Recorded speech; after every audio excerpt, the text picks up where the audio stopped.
Nyonya tua Dirgantara tidak punya pilihan lain, jadi dia berbalik untuk menatap Kinan, memperingatkannya dengan nada yang keras. Baik, Kinan, katakan apa yang ingin kamu katakan. Aku ingin melihat seberapa baik kamu memperlakukan orang tuamu. Nyonya tua Dirgantara mengira Kinan akan menyensor dirinya sendiri untuk menghormati senioritasnya, tapi Kinan tidak berhenti. Orang tua, saya belum pernah melihat seorang penatua bertindak seperti yang Anda lakukan sebelumnya. Atau apakah Anda lupa apa yang Anda lakukan? Kinan terkekeh, mengungkapkan semuanya di tempat terbuka. Kamu menciptakan kesempatan bagi Vano dan Elena selama pesta ulang tahunmu bertahun-tahun yang lalu, bagi mereka untuk memperkuat hubungan mereka di belakangku. Dan kemudian Anda datang kepada saya dengan ultimatum lusa, memaksa saya untuk meminta cerai. Apakah Anda lupa semua hal yang telah terjadi? Wajah Nyonya tua Dirgantara pucat. Dia menunjuk Kinan dengan jarinya gemetar karena marah. Fitnah? Kamu memfitnahku. Aku tidak melakukan hal seperti itu. Vano dan Elena seharusnya berpasangan. Kamulah yang menghancurkan segalanya. Sudah tepat bagimu untuk keluar dari keluarga Dirgantara.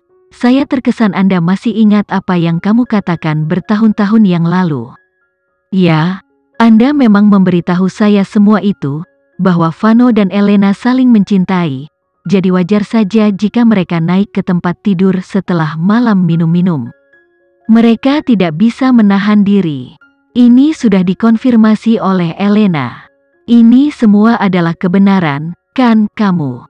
Nyonya tua Dirgantara tergagap karena amarah di hatinya. Dia tidak berharap Kinan akan bicara tanpa henti, tidak peduli dengan konsekuensinya. Dia tidak berharap Kinan menjadi begitu kuat dan tajam. Kinan tidak seperti ini 6 bulan lalu. Dia adalah seorang pertapa dan tertutup untuk dirinya sendiri, sepenuhnya berbeda dari wanita yang tak kenal ampun dan percaya diri di hadapannya. Karena itu, dia percaya Kinan tidak akan berbicara sepatah kata pun, seperti yang telah dia lakukan begitu lama, tetapi jelas Nyonya tua Dirgantara salah. Kemarahan melonjak melalui dirinya. Tapi ada satu orang yang lebih marah darinya, itu adalah Vano. Setelah Kinan mengungkapkan kebenaran, aura dingin dan kuat terpancar darinya. Wajahnya sangat gelap. Elena takut tak bisa berkata-kata.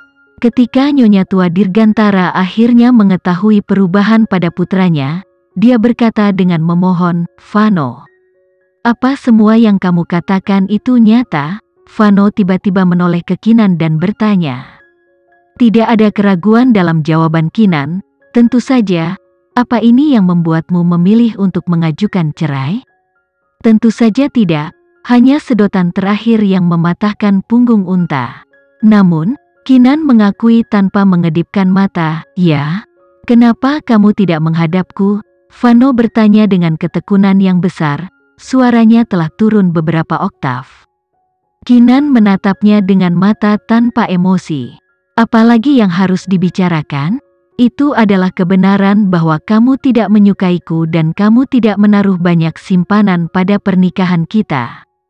Jadi bagaimana jika aku menghadapkanmu tentang perselingkuhan? Apa yang akan berubah? Vano terdiam. Memang, Kinan benar. Menghadapinya tidak akan mengubah apapun. Perceraian mungkin tertunda, tetapi bisakah itu membuatnya jatuh cinta padanya dan menghidupkan pernikahan? Selanjutnya, mamanya sangat ingin mengusirnya. Mungkinkah mereka menghentikannya? Jadi, memang, apa gunanya menghadapinya? Bagaimanapun, kamu seharusnya datang kepadaku.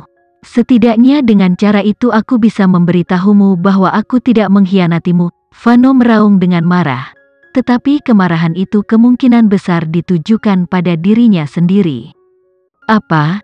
Kau tidak mengkhianatiku? Kinan tersenyum acuh tak acuh. Apa bedanya sekarang? Semuanya sudah selesai. Perceraian mereka dan rasa sakit yang dia derita setelah itu adalah kesepakatan yang sudah selesai. Tidak ada yang bisa diubah karena waktu tidak bisa diputar kembali. Kerusakan telah terjadi. Saat ini, Vano entah kenapa merasa dihancurkan oleh rasa bersalah yang berat. Penderitaan dan keluhan, rasa sakit dan ketidakadilan Kinan. Itu disebabkan oleh dia. Dia tidak menarik pelatuknya tetapi dia memberikan amunisi. Inilah yang Kinan tuju. Dia ingin dia merasakan rasa bersalah. Rasa bersalah membuatnya keluar dari pernikahannya dengan Elena. Aku sudah mengatakan apa yang kamu ingin aku katakan. Aku terlalu lelah untuk mengejar hal-hal yang terjadi di masa lalu. Satu-satunya harapanku adalah bahwa di masa depan, kalian setidaknya akan membiarkanku melihat putraku dalam damai. Setelah itu, Kinan naik ke mobilnya dan melesat keluar dari kompleks keluarga Dirgantara. Vano menatap mobilnya yang melaju kencang sampai mundur ke dalam bayang-bayang, hatinya dipenuhi emosi. Vano, apa kamu akan percaya padanya? Mamanya tiba-tiba bertanya. Vano, tolong jangan marah pada tante. Ini semua salahku jadi marahlah padaku. Elena merajuk, melakukan peran sebagai menantu yang baik. Vano menatap mereka dengan sepasang mata gelapnya. Ia merasa baru pertama kali bertemu dengan mereka.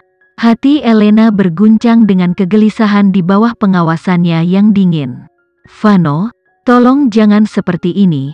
Elena mengulurkan tangan ke arahnya, tetapi Vano menjauh dari mereka. Dia berhenti setelah mengambil beberapa langkah dan mengumumkan tanpa menoleh, aku akan memesan meja di restoran, mengumpulkan dua keluarga untuk makan bersama. Kemudian Vano pergi tanpa penjelasan lebih lanjut. Nyonya tua Dirgantara dan Elena saling memandang, bingung dengan tindakannya. Tante, apa maksud Vano dengan itu? Elena bertanya dengan cemas. Nyonya tua Dirgantara menghiburnya, jangan khawatir, tante yakin ini hanya makan bersama sederhana. Lagi pula, hal terburuk yang kita lakukan adalah berbohong kepada Kinan. Tante tidak berpikir dia berencana untuk melanjutkan ini lebih jauh. Itu benar. Jika Vano kesal dengan apa yang mereka lakukan, dia akan langsung memberitahu mereka.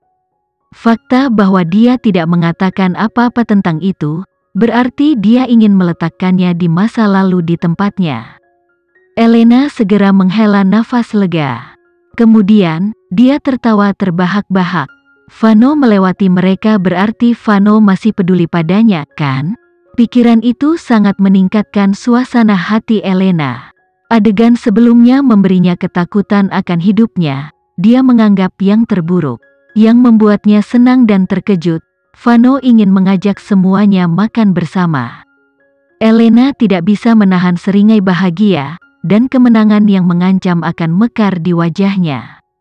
Kinan, menurutmu dengan menyebabkan pengungkapan besar seperti itu, Vano akan mengasihanimu dan mengembalikan keadilanmu?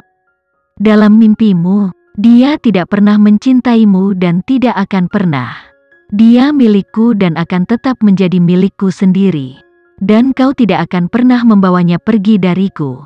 Elena berjalan pergi dengan bahagia, hidup dari cinta yang dia yakini dimiliki Vano untuknya, tetapi mengalami kesulitan dalam mengungkapkannya.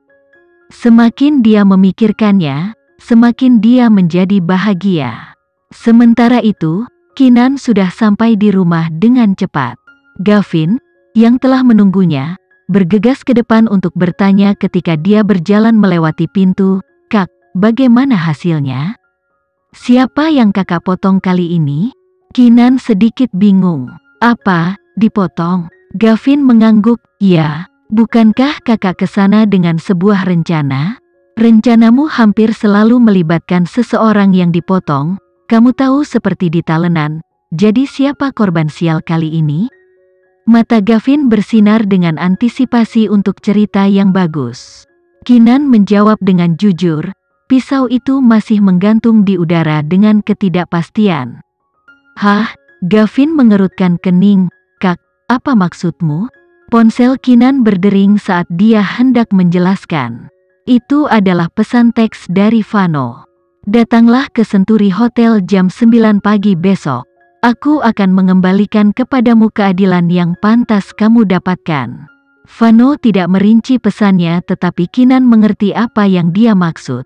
Bibirnya melengkung membentuk senyuman tipis dan Kinan berkata pada Gavin, "Yah, pisaunya baru saja jatuh. Korban di blok itu adalah Elena."